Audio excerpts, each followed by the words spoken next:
আমরা fountain garments manufacturing লিমিটেডের সকল স্টাফ বাইরে দাঁড়াইছি।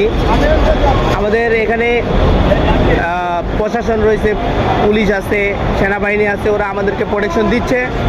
তারপরেও আমরা আমাদের নিজেদের প্রোটেকশন আরও বৃদ্ধি করার জন্য আমরা সবাই বাইরে দাঁড়াইছি।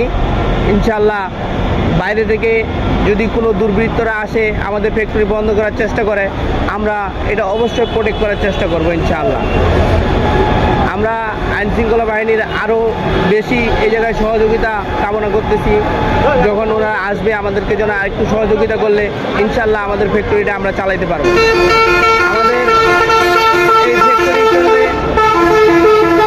আমাদের এই ফ্যাক্টরি চললে গার্মেন্টস চললে দেশ চলবে। গার্মেন্টস বন্ধ হলে দেশ আসলে অর্থনৈতিকভাবে অনেক ডাউনফলে চলে যাবে।